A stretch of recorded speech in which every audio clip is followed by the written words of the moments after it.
Estou aqui para mais uma aula de biologia e o assunto de hoje são as características dos grupos vegetais. Nós vamos conversar sobre os grupos vegetais. Os grupos vegetais representam dentro da biologia um assunto muito importante para o vestibular. Para lembrarmos as principais características, eu gostaria que vocês visualizassem agora os principais representantes dos grupos vegetais. Acompanhe aí o grupo das talófitas. Temos na tela os representantes do grupo das talófitas, que são as algas. As algas apresentam um corpo ramificado, filamentoso, conjunto de células que formam um talo. Nesse grupo, nós não temos os órgãos diferenciados. É um grupo muito simples dos vegetais. Em seguida, nós temos o representante das briófitas, que são os musgos. Nesse grupo, observem, raízes pouco desenvolvidas. Então, nós temos aí os rizóides. Caule pouco desenvolvido, cauloide. Folhas pequenas, filóides. Então, o musgo que nós estamos observando representa o grupo das briófitas, que são plantas de tamanho reduzido, devido à ausência dos vasos condutores de seiva bruta e elaborada. Em seguida, nós temos o grupo das samambaias, o grupo das pteridófitas, né? A samambaia é representante do grupo das pteridófitas. Nesse grupo, nós vamos encontrar o maior desenvolvimento da raiz, do caule e das folhas. Temos representantes que atingem metros de comprimento, devido aí à presença do tecido condutor de seiva bruta e seiva elaborada. Nesses três grupos que acabamos de observar, nós não vamos encontrar aí a presença de flores, de frutos e das sementes. A presença do fruto, da flor e da semente, nós vamos observar nos próximos grupos, como nós vamos mostrar para vocês. Temos aí representante do grupo das gimnospermas. Temos o pinheiro. Então, apresenta raiz desenvolvida, o caule desenvolvido, folhas desenvolvidas. E nesse grupo, a presença também de flores e a presença da semente. Nesse grupo, nós vamos encontrar a formação, então, da semente e das flores, que não aparecia no grupo anterior. Em seguida, temos o grupo das angiospermas. São os primeiros vegetais que apresentam aí o fruto desenvolvido. Então, nós vamos ter uma semente, ângio significa urna, então nós temos aí a semente guardada, envolvida pelo fruto. As briófitas e pteridófitas também são classificadas como criptógamas. O que são criptógamas? São plantas cujos órgãos reprodutores são microscópicos, enquanto que gimnospermas e angiospermas são classificadas como fanerógamas, que são plantas que apresentam seus órgãos reprodutores macroscópicos, representados aí pelas flores. Mas um outro assunto importante dentro dos grupos vegetais é o seu tipo de reprodução, a forma como eles se reproduzem. Os vegetais, eles apresentam um ciclo conhecido como metagênese, ciclo de vida, onde ocorre o que nós chamamos de alternância de gerações. Então nós temos os vegetais, uma fase que é a fase esporofítica, a fase em que a planta produz os seus esporos. E temos a fase gametofítica, que é a fase em que o vegetal produz os seus gametas. Para explicar melhor a fase esporofítica e gametofítica, eu gostaria de mostrar o exemplo do ciclo reprodutor das samambaias. Embaixo da folha da samambaia, nós chamamos de folíolo, nós vamos encontrar pontos pequenininhos, marronzinhos, que são chamados de soros. Tá? Os soros representam um conjunto de estruturas chamadas esporângios. Os esporângios, eles guardam células reprodutoras, que são os esporos. No interior do esporângio, lembra bem, ó, ângio, guarda esporos. Nós vamos ter aí um processo de divisão celular muito importante, que é a meiose, processo reducional. Então o esporângio começa a produzir os esporos que começam a acumular e acabam estourando a estrutura. Quando a estrutura libera os esporos, esses esporos caem no meio ambiente, se desenvolvem através de mitoses e dão origem a uma nova estrutura. Como vocês estão observando aí, que parece um coraçãozinho, é o prótalo. Prótalo, que também pode ser chamado de gametófito masculino e gametófito feminino. O esporófito é o vegetal, é a samambaia. Na folha da samambaia, eu tenho a produção dos esporos. Os esporos caem, germinam e formam uma outra parte do vegetal, que é o gametófito. O gametófito, então, é a parte do vegetal, como vocês estão observando aí, esse coraçãozinho. Nós temos aí pequenas raízes, que são chamadas de rizóides. E lá no interior do gametófito, nós vamos encontrar o gametângio feminino, que é o arquegônio, e o gametângio masculino, que é o anterídeo. No interior do arquegônio, nós temos a célula reprodutora feminina, a osfera. No interior do anterídeo, nós temos a célula reprodutora masculina, que é o anterozoide. O anterozoide é uma célula flagelada, então é necessário aí nesse grupo vegetal a presença da água, para que o anterozoide possa nadar até encontrar a osfera. Quando o anterozoide encontra a osfera, ocorre a fecundação e o zigoto, que é a célula ovo, é formada. Zigoto começa a se desenvolver e dá origem ao esporófito jovem. E o esporófito jovem vai se reproduzir através de mitose, formando novas células, e nós vamos dar origem, então, ao vegetal como um todo, que é o esporófito que nós observamos no dia a dia. Nas samambaias, o esporófito é a fase duradoura. O esporófito é formado pela raiz, pelo caule e pelas folhas. E o gametófito é a fase transitória, formado apenas por uma estrutura que parece um coração, com pequenas raízes que são chamadas de rizóides. Mas tem alguns pontos que nós explicamos do ciclo da samambaia que vocês não podem esquecer. Fecundação é o encontro dos gametas. Então, após a fecundação, nós temos aí a formação do zigoto, que é uma célula diploide. O zigoto, através da mitose, divisão celular equacional, ele vai formando o esporófito, que é o vegetal que nós acabamos de observar, com raiz, com caule e com folhas. O esporófito, fito vegetal que produz os esporos. Então, o esporófito é a fase dos vegetais que passa pelo processo de meiose, sofre meiose e origina células reprodutoras haploides, chamadas esporos. Os esporos formam o gametófito, e o gametófito é a fase vegetal responsável pela formação dos gametas. Gametófito produz gametas através da mitose. Nos grupos vegetais, o esporófito, então, é a fase que produz esporos e o gametófito é a fase que produz os gametas. Eu gostaria que agora vocês acompanhassem as fases esporofítica e gametofítica dos grupos vegetais.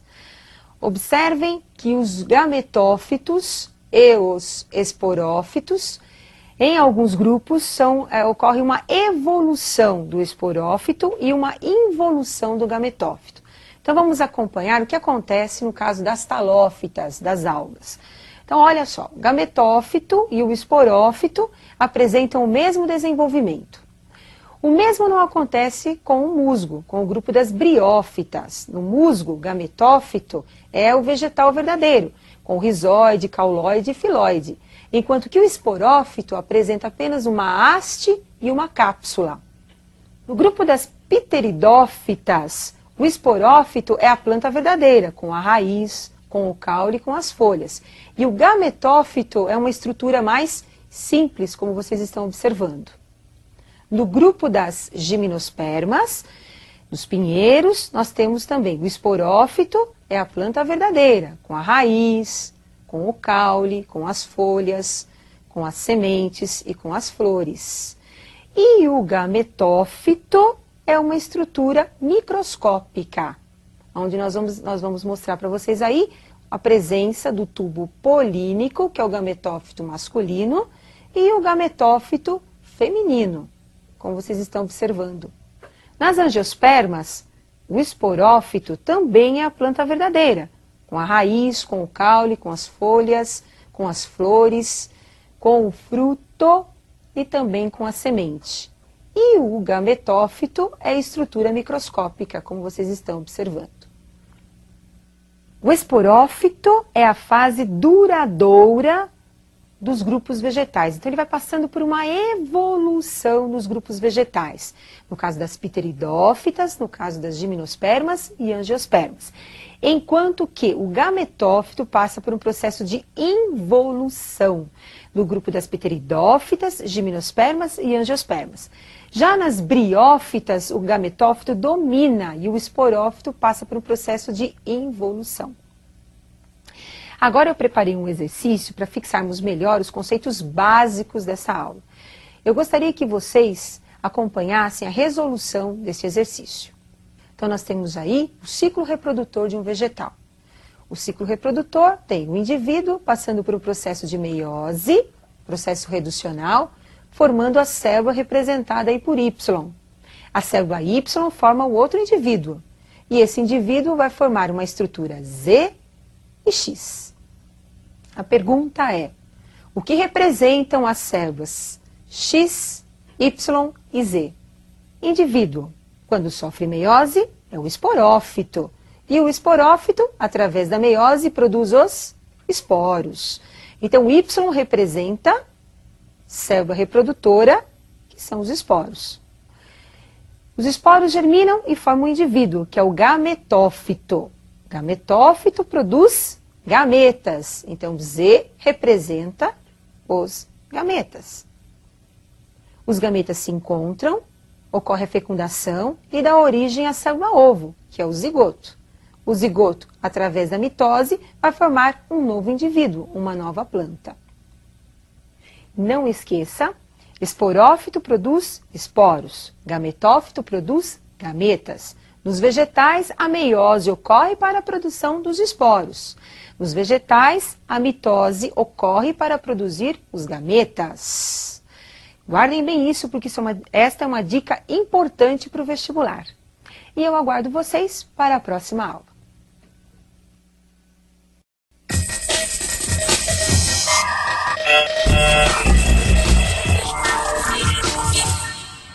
Hoje o nosso assunto são as organelas. E para iniciar esse assunto, eu gostaria que vocês acompanhassem um esquema de uma célula.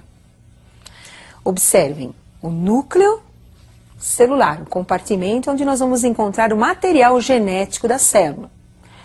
O citoplasma, região onde nós vamos encontrar as organelas. Várias organelas estão aí no citoplasma. O citoplasma é a região que fica entre o núcleo, localizada entre o núcleo, e a membrana plasmática. E a membrana plasmática envolvendo toda a região interna da célula. Então, vamos imaginar que a célula é uma grande fábrica. E a fábrica, ela tem diversos departamentos. E tem também o presidente da fábrica. O presidente, quer dizer, quem tem o comando da fábrica é o núcleo.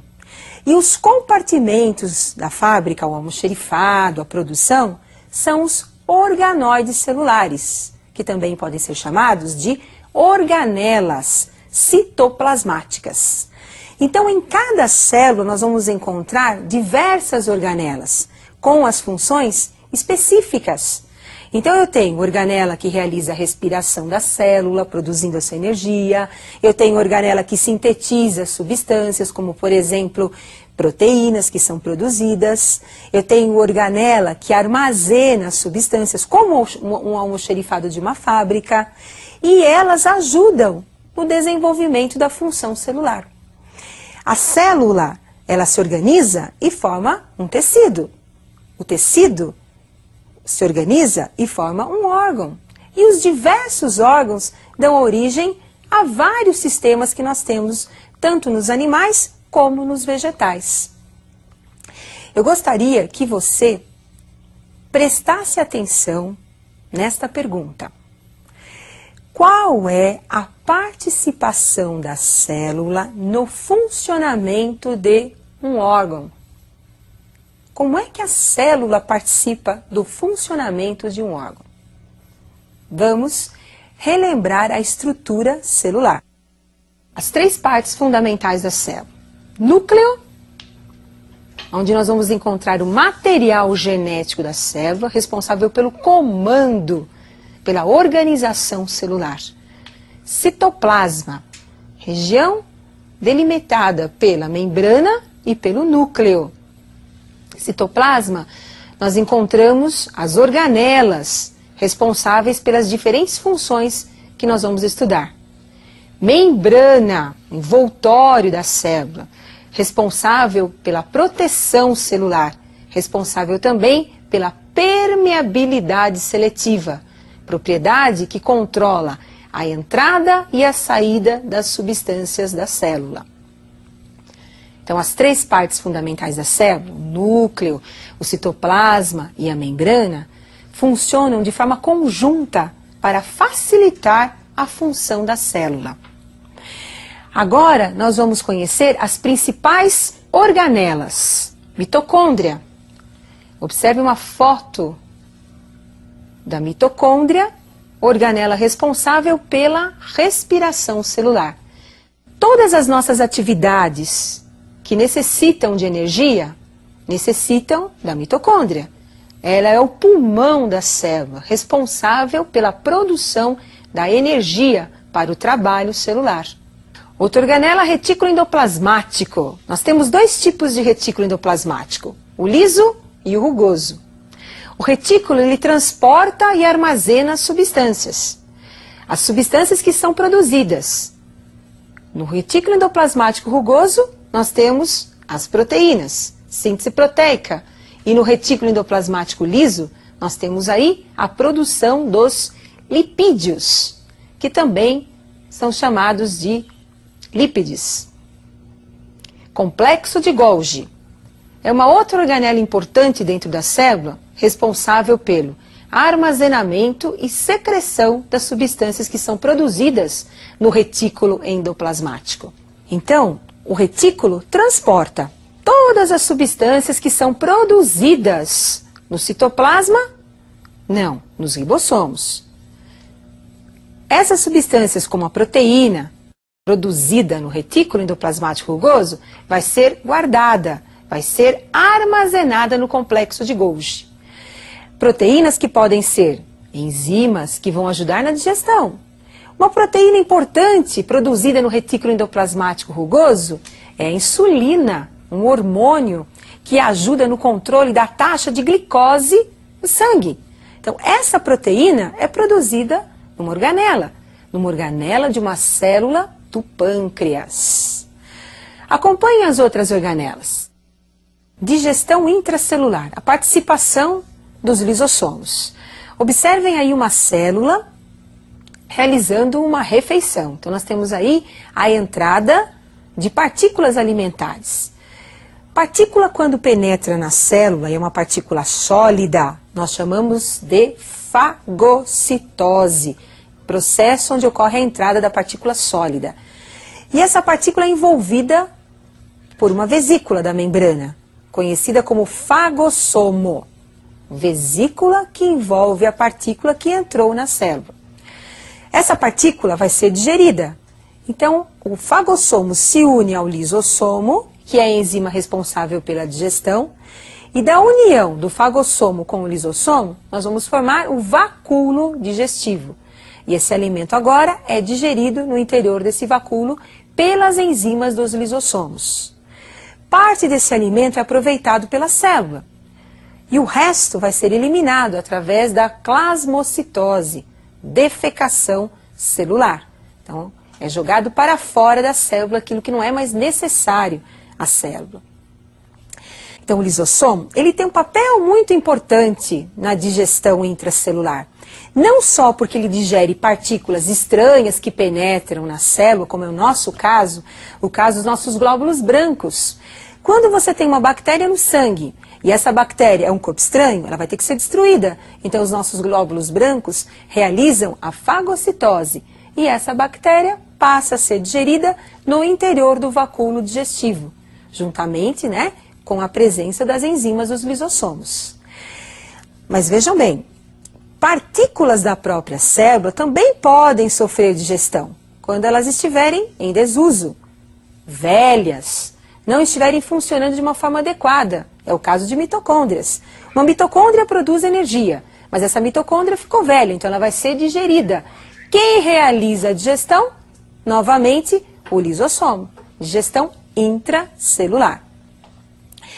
Próxima organela, centríolo.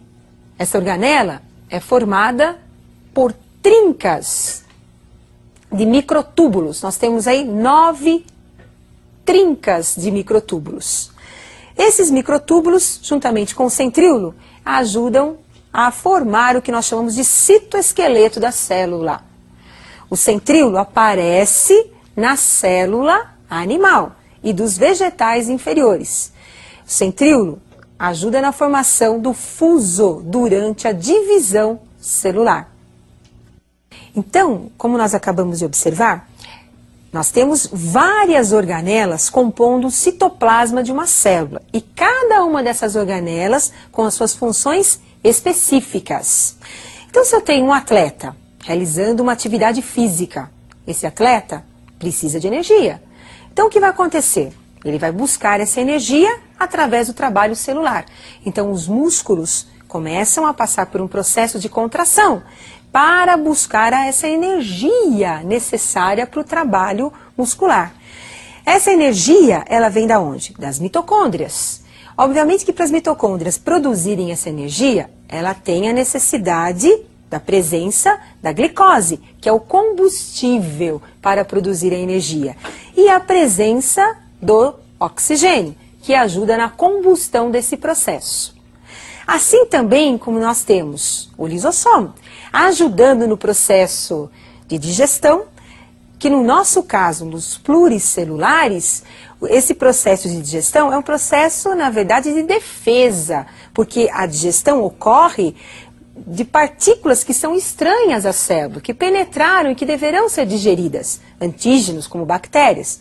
Mas no caso de uma ameba, que é um unicelular, o lisossomo vai contribuir para o processo de nutrição. O lisossomo é o estômago da ameba, porque ela tem apenas uma única célula. Então, a única estrutura que digere são as enzimas do lisossomo. Além disso, o lisossomo participa de outros processos, como, por exemplo, durante uma gestação. O útero, ele se distende. Após o parto, em 2 semanas, o útero tende a voltar ao seu tamanho normal. Quem participa desse processo de digestão de tecido para que o órgão possa voltar ao seu tamanho natural são os lisossomos. Então, cada tecido, ele apresenta uma função específica dentro de cada órgão. Então, você pode ter um órgão formado por vários tecidos. E esses tecidos, que são formados pelas células, elas vão apresentar funções que vão auxiliar a função desse órgão. Agora, tem uma questão que é muito importante para o vestibular, que é a questão da digestão intracelular. E eu gostaria de comentar com vocês alguns detalhes que são importantes para o vestibular. Observem agora a digestão de uma célula. Observem novamente a entrada de uma partícula alimentar. Partícula sólida entrando, formando aí o fagossomo. Lisossomo, vesícula que contém enzimas. O lisossomo é formado a partir do complexo de Golgi. Observem aí, complexo de Golgi, formando a vesícula, lisossomo, contendo no seu interior as enzimas que vão auxiliar no processo de digestão. O fagossomo se une ao lisossomo, formando aí o vacúolo digestivo. Então, nós teremos aí a digestão da partícula alimentar. Os resíduos são eliminados e aquilo que é importante para a célula fica no interior da célula. Então, para concluirmos a nossa aula, não podemos esquecer de que existem vários tipos de células. No seu interior nós temos várias organelas. Essas organelas, elas ajudam no funcionamento da célula para melhorar o seu trabalho. E quando a célula melhora o seu trabalho, ela melhora também o trabalho dos tecidos, o trabalho do órgão, do sistema e do organismo como um todo. Então, para responder aquela pergunta, qual a participação da célula no funcionamento de um órgão? Você agora já tem a resposta. A célula participa diretamente no funcionamento do órgão porque ela ajuda na sua formação. O órgão é formado pelos tecidos, os tecidos são formados por células, e se todas as células estiverem trabalhando de forma harmônica, esse órgão vai ter um bom funcionamento. Mas pode acontecer desse órgão apresentar uma célula defeituosa, uma célula que tem no seu núcleo, no comando celular, um problema de síntese de erros de proteínas. Vamos imaginar o pâncreas. O pâncreas é um órgão que produz a insulina. Se nós encontrarmos um tumor nas células do pâncreas, nós vamos encontrar uma deficiência de produção de insulina. Essa deficiência de insulina vai levar ao mau funcionamento do pâncreas e vai provocar um descontrole na taxa de glicose do sangue de uma pessoa. Então, se você tem um descontrole no funcionamento celular, você descontrola o órgão. E o órgão vai descontrolar quase que todo o organismo. Então, não podemos esquecer que a célula é muito importante para todos os seres vivos. E eu aguardo vocês para a nossa próxima aula.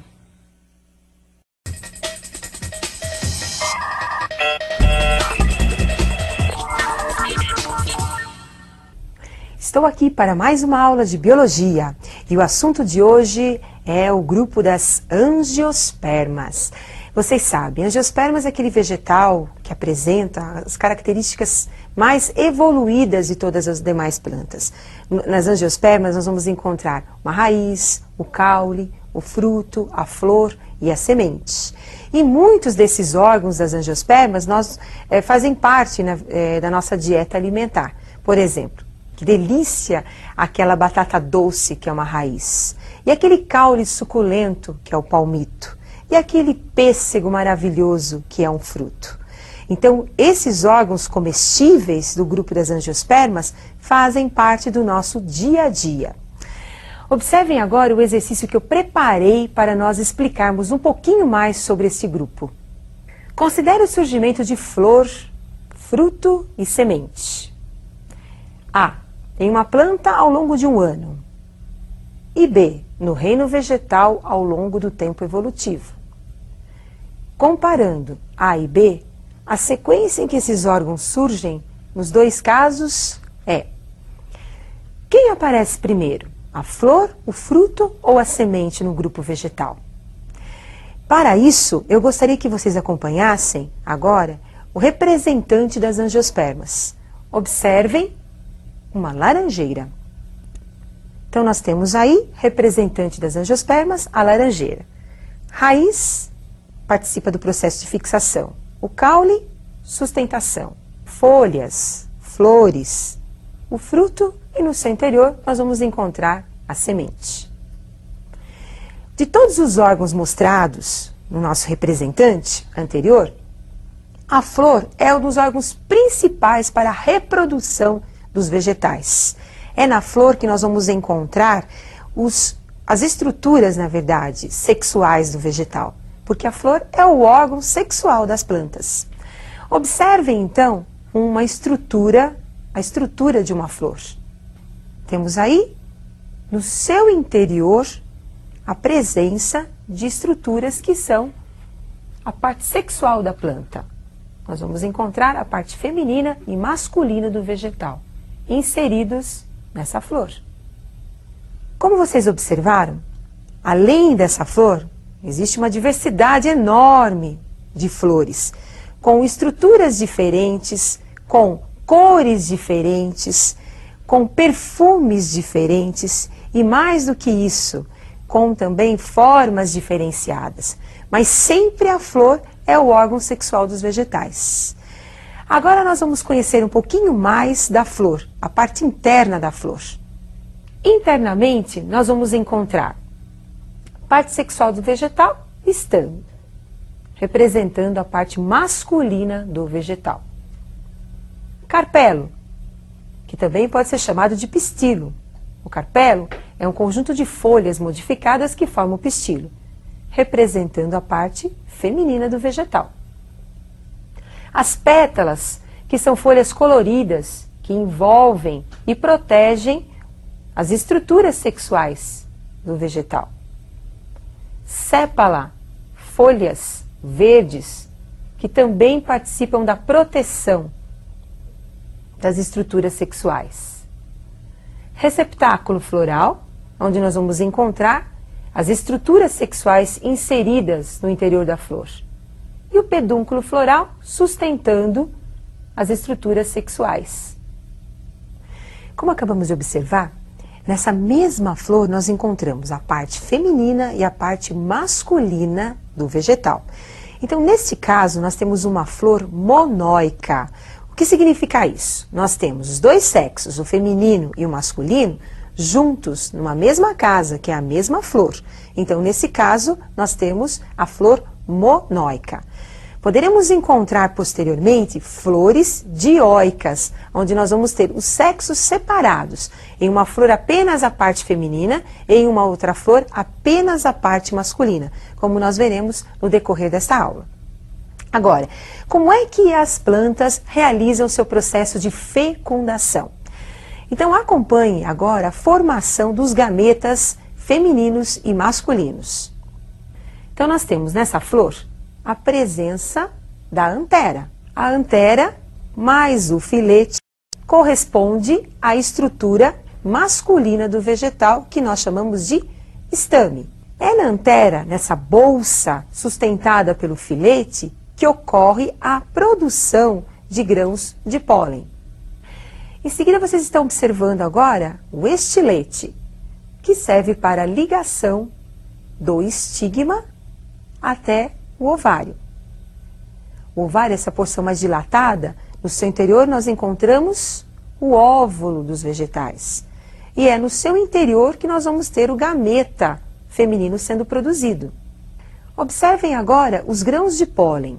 Esses grãos de pólen foram produzidos pela antera, caem na região pegajosa do estigma e ocorre o crescimento de um tubo até atingir o óvulo.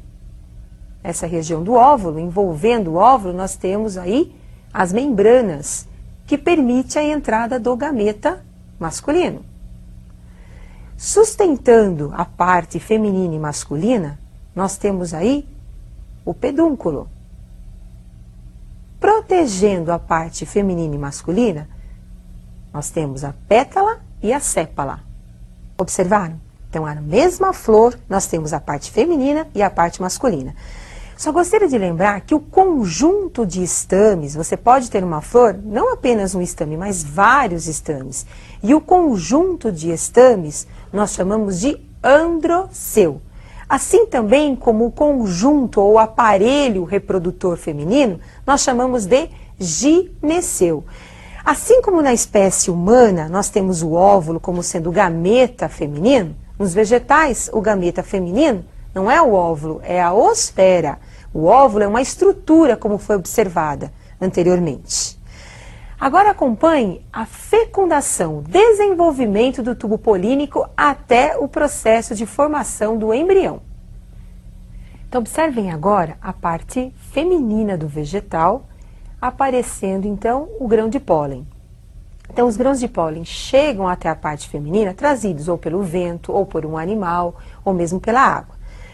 Grudam no que nós chamamos de estigma e a partir disso começa a desenvolver o tubo que nós chamamos de tubo polínico. No interior do tubo polínico nós vamos encontrar as células férteis, primeiro núcleo espermático e segundo núcleo espermático, e também uma célula estéril, que são os núcleos vegetativos. Os núcleos vegetativos passam por um processo de mitose, um processo de divisão celular e vão promovendo o crescimento do tubo polínico até atingir a região do saco embrionário, onde ocorrerá a fecundação. No saco embrionário, nós vamos encontrar os núcleos polares, que são células férteis, e vamos encontrar também o gameta feminino dos vegetais, que é a oosfera. Então, o primeiro núcleo espermático entra no saco embrionário e fertiliza a oosfera, formando o embrião. Em seguida, nós vamos ter a entrada do segundo núcleo espermático, que vai penetrar também no saco embrionário e fecundar os núcleos polares, onde nós teremos agora a fecundação ou a fusão de 3 núcleos, formando uma estrutura triploide, que é o zigoto triploide, formando então o endosperma. Como são muitos detalhes, eu gostaria que vocês se preocupassem com essa dupla fecundação que acontece nas angiospermas, porque isso é muito importante. Então acompanhe o esqueminha que eu preparei para vocês. Então nós temos lá, dupla fecundação. Como eu já falei, primeiro o núcleo espermático e a oosfera se fundem, formando o zigoto diploide.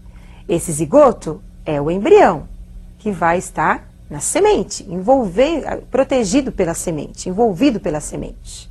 Em seguida, a próxima fecundação, nós temos o segundo núcleo espermático, mais os 2 núcleos polares se fundindo, formando o zigoto 3N, triploide. Lembrando que o zigoto triploide vai formar o endosperma, tecido responsável pela nutrição do embrião. Após a fecundação, então nós vamos ter o desenvolvimento do ovário formando o fruto. Os frutos formados a partir do ovário, nós podemos encontrar várias sementes no seu interior, porque a semente vem de um embrião. Então nós podemos ter vários óvulos, onde nós teremos várias fecundações, vários embriões e várias sementes no mesmo fruto. Agora, todo fruto é comestível? Nós temos vários frutos que fazem parte da nossa dieta e que têm uma importância muito grande em termos de vitaminas, em termos de sais minerais. E um deles eu separei para vocês observarem a formação do fruto, que é muito interessante, que é o coco da Bahia. Então observe como é que é formado o coco da Bahia. Então nós temos o embrião, o zigoto, que foi fecundado pelo núcleo espermático e mais a oosfera, ali, centrado no fruto. Temos toda essa porção interna, que é o endosperma, e a água que vai proteger aí o embrião juntamente com o endosperma. Então, a parte comestível do coco da Bahia é o endosperma, uma região rica em nutrientes. E agora nós vamos para a resolução do exercício. Observem comigo agora como é que ficou a resposta do exercício inicial. Então, quem apareceu primeiro? Durante o ano, no vegetal, quem aparece primeiro é a flor. Em seguida, simultaneamente aparecem o fruto e a semente. Lembrando que a semente, a origem, é a partir da fecundação do óvulo. E o fruto, a sua origem, é a partir do desenvolvimento do ovário. E na evolução dos vegetais, quem apareceu primeiro?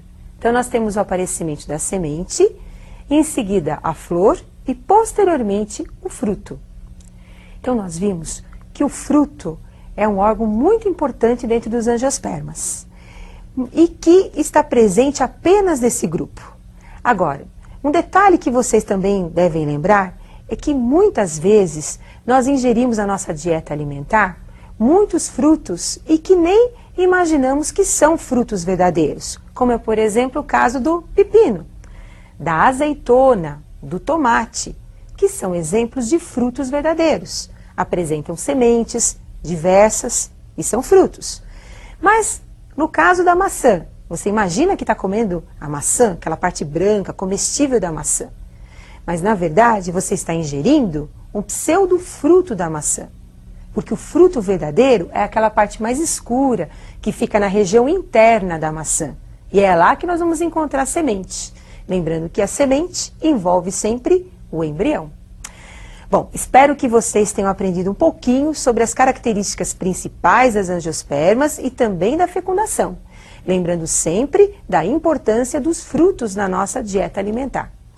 E eu aguardo vocês para a nossa próxima aula.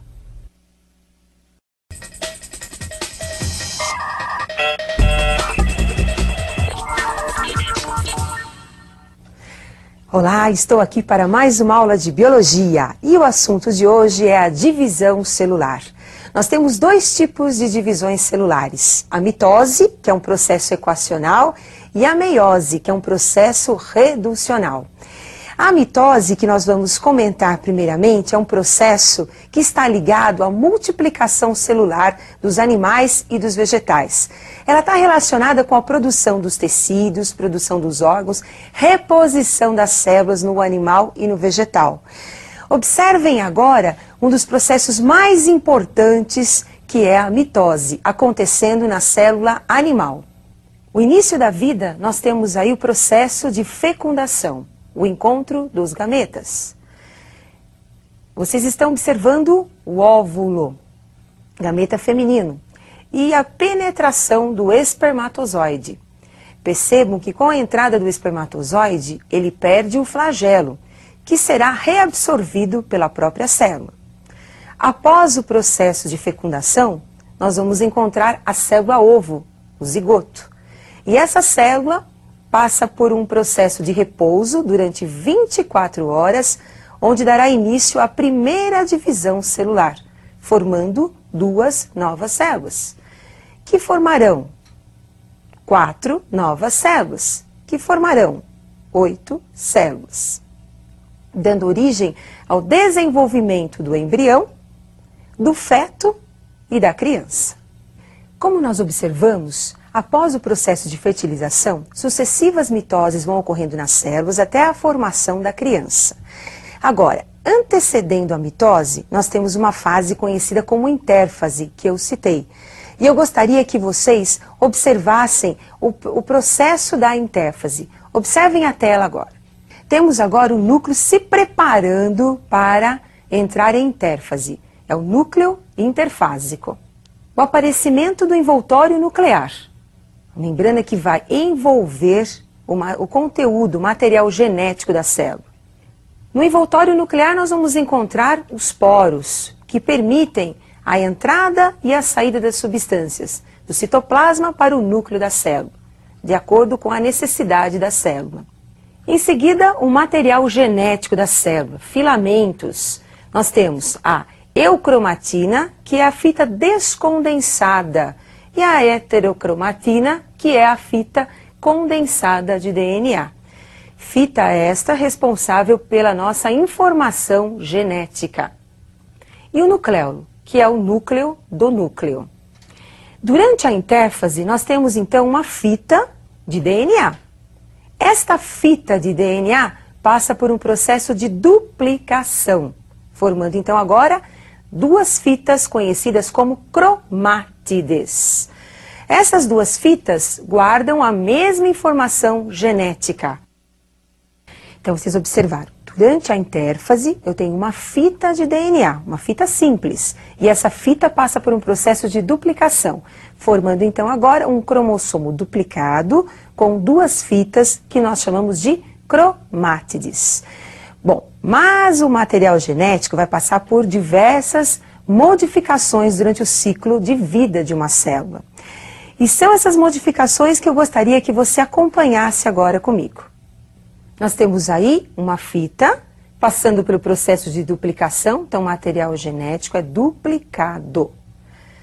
Posteriormente, passa pelo processo de condensação para facilitar a divisão celular, para não ocorrer quebras durante a separação, como vocês estão observando, das duas fitas. Essas fitas, ligadas por um centrômero, separadas, nós chamamos de cromátides. E essas cromátides, que na verdade agora são os cromossomos simples, passam pelo processo de descondensação. Por definição, então nós temos, durante o processo de mitose, uma célula-mãe originando duas células filhas, idênticas entre si e também idênticas à célula-mãe. Agora, lógico que para ocorrer todas essas divisões, a célula passa por transformações que nós vamos dividir em fases ou subfases da mitose. E eu gostaria que vocês acompanhassem as principais fases da mitose. Prófase. Pró significa que veio antes, a fase inicial da divisão celular. Durante essa fase, nós vamos encontrar muitas modificações nucleares e também citoplasmáticas. Observem o núcleo celular, envolvido pela carioteca, ou envoltório nuclear. Temos também na prófase os dois centríolos e a formação do áster, são essas fibras em volta do centríolo. E os centríolos começam a se afastar, dando origem ao que nós chamamos de fusos mitóticos. Também durante a prófase, vocês estão observando que a carioteca passa por um processo de desintegração. E o nucleolo também, que é o núcleo do núcleo. O material genético nessa fase inicia-se o processo de condensação. E temos no final da prófase o desaparecimento da carioteca e do nucleolo, a formação do fuso e o material genético agora duplicado, começando a se tornar visível, porque eles estão no processo de espiralização ou também chamado condensação. Metáfase. Essa é uma fase muito importante para os estudos citológicos, porque durante essa fase os cromossomos são mais visíveis. É possível fazer um exame chamado cariótipo, onde é analisado o tamanho, o número e a forma dos cromossomos da espécie. Observem que os centríolos ocupam os polos da célula, entre eles nós temos aí os fusos, e o cromossomo está no centro da célula, ocupando uma zona que nós chamamos de faixa equatorial. Observem também que os cromossomos estão duplicados. Como vocês acabaram de observar, durante a metáfase nós temos os cromossomos duplicados, formados então por duas cromátides unidas pelo centrômero. É bom que você guarde bem isso. Cromátides são as duas partes do cromossomo duplicado. Agora eu gostaria que vocês acompanhassem as fases seguintes. Anáfase, a fase posterior à metáfase, aonde percebam, ocorre a separação das cromátides. Então a fibra estava tensionada entre um centríolo e o outro, agora acaba separando-se, levando com elas as cromátides para os polos. Então nós temos a divisão do centrômero e as cromátides caminhando para a região polar. Telófase. Nesta fase, observem, nós vamos encontrar o envoltório nuclear e o nucleolo, que haviam desaparecido, retornando à célula. E a célula passa por um processo de estrangulamento. Esse processo de estrangulamento é conhecido como citocinese, divisão do citoplasma. E teremos a separação das duas células, com a formação das duas células filhas. Observem também que cada centríolo ficará com a nova célula. E o material genético encontra-se nessa fase descondensado, em forma de fita. Como acabamos de observar, então durante a mitose, uma célula-mãe entra em divisão e forma duas células filhas, idênticas entre si e idênticas à célula-mãe.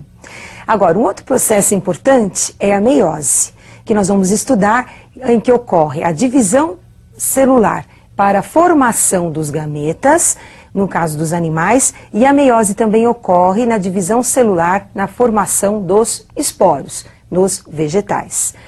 Então acompanhe agora as fases da meiose. De uma forma muito simplificada, eu preparei esse esquema onde dá para você observar. No centro da célula, duas fitas, seriam as cromatinas, passam por um processo de duplicação, ocorrendo na intérfase, duplicação do material genético. Esse material genético duplicado formará um par conhecido como par de homólogos. Cada par desses cromossomos tem a informação de um gene da célula, ocorrendo então, na primeira fase da meiose, a separação desses homólogos. Então nós temos aí os cromossomos se separando, indo um cromossomo para cada célula filha. Na fase 2 da meiose, cada um desses cromossomos entrará em divisão e sofrerá separação das cromátides. Então teremos agora 4 células filhas com uma fita de material genético, que na verdade seria um cromossomo simples. Então, uma célula-mãe, diploide, entrou em divisão e formou 4 células filhas haploides, com a metade da informação genética.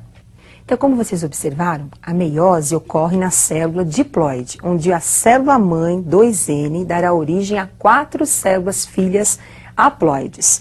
Então, imagina a meiose na espécie humana. A meiose acontece nos testículos e nos ovários. Então, no testículo eu tenho uma célula-mãe, 2N, diploide, com 46 cromossomos. Essa célula formará 4 espermatozoides, 4 células haploides, com 23 cromossomos em cada célula. O mesmo vai acontecer com as células do ovário. As células que apresentam 46 cromossomos, diploides, darão origem ao óvulo com 23 cromossomos. Mas você também não pode esquecer um detalhe da meiose, que é o processo de crossing over. O crossing over é um processo responsável pela variabilidade das espécies. Durante esse processo ocorre troca de material genético entre os cromossomos homólogos, troca de genes entre eles, facilitando então novas combinações genéticas, possibilitando à espécie novas características. E isso não pode esquecer. Como a meiose é um assunto muito interessante, eu gostaria que você aprofundasse um pouquinho mais sobre esse assunto. E eu aguardo vocês para a nossa próxima aula de biologia.